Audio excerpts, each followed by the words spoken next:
There is a bird that lays no eggs and has no young. It was here when the world began and is still living today in a hidden, faraway desert spot. It is the phoenix, the bird of fire. One day in the beginning times, the sun looked down and saw a large bird with shimmering feathers. They were red and gold, bright and dazzling like the sun itself. The sun called out, "Glorious phoenix, you shall be my bird and live forever." Live forever, the phoenix was overjoyed to hear these words. It lifted its head and sang, "Sun, glorious sun, I shall sing my songs for you alone." But the phoenix was not happy for long. Poor bird, its feathers were far too beautiful. Men, women, and children were always casting it and trying to trap it. They wanted to have some of those beautiful shiny feathers for themselves. "I cannot live here," thought the phoenix, and it flew off toward the east, where the sun rises in the morning. The phoenix flew for a long time and then came to a faraway hidden desert where no humans lived. And there, the phoenix remained in peace, flying freely and singing its songs of praise to the sun above. Almost 500 years passed. The phoenix was still alive, but it had grown old. It was often tired, and it had lost much of its strength. It couldn't soar so high in the sky, nor fly as fast or as far as it was when it was young. "I don't want to live like this," thought the phoenix. "I want to be young and strong." So the phoenix lifted its head and sang, "Sun, glorious sun, make me young and strong again." But the sun didn't answer. Day after day the phoenix sang. When the sun still didn't answer, the phoenix decided to return to the place where it had lived in the beginning and ask the sun one more time. It flew across the desert and over the hills, green valleys, and high mountains. The journey was long, and because the phoenix was old and weak, it had to rest along the way. Now the phoenix was a keen sense of smell and is particularly fond of herbs and spices. So each time it landed, it collected pieces of cinnamon bark and all kinds of fragrant leaves. It tucked some in among its feathers and carried the rest in its claws.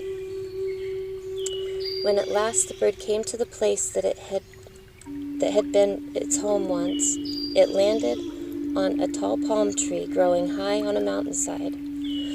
Right at the top of the tree, the phoenix built a nest with cinnamon bark and lined it with the fragrant leaves. Then the phoenix flew off and collected some sharp-scented gum called myrrh, which it had seen oozing out of a tree nearby. The phoenix made an egg from the myrrh and carried the egg back to the nest. Now everything was ready.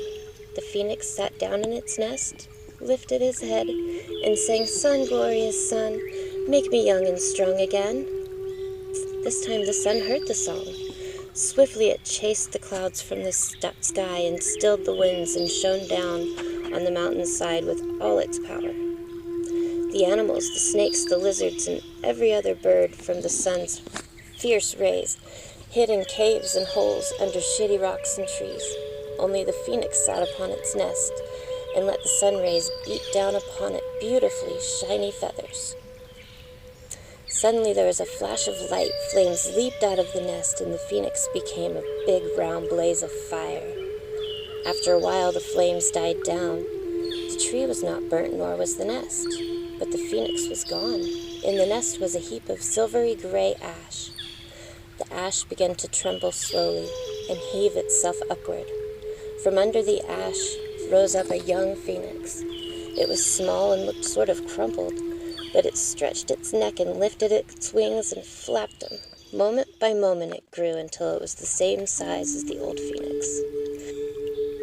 It looked around, found the egg made of myrrh, and then hollowed it out, then placed the ashes inside and finally closed up the egg. The young phoenix lifted its head and sang, "Sun, glorious sun, I shall sing my songs for you alone, forever and ever." When the song ended, the wind began to blow, the clouds came scudding across the sky, and the other living creatures crept out of their hiding places. Then the phoenix with the egg in its claws flew up and away. At the same time, a cloud of birds of all shapes and sizes rose up from the earth and flew behind the phoenix, singing together, "You are the greatest of birds, you are our king." the birds flew with the phoenix to the temple of the sun that the Egyptians had built at Heliopolis, city of the sun. Then the phoenix placed the egg with the ashes inside on the sun's altar. "Now," said the phoenix, "I must fly on alone." And while the other birds watched, it flew off toward the faraway desert. The phoenix lives there still, but every 500 years, when it begins to feel weak and old, it flies west to the same mountain. There it builds a fragrant nest on top of a palm tree, and there the sun once again burns it to ashes. But each time the phoenix rises up from those ashes, fresh and new and young again.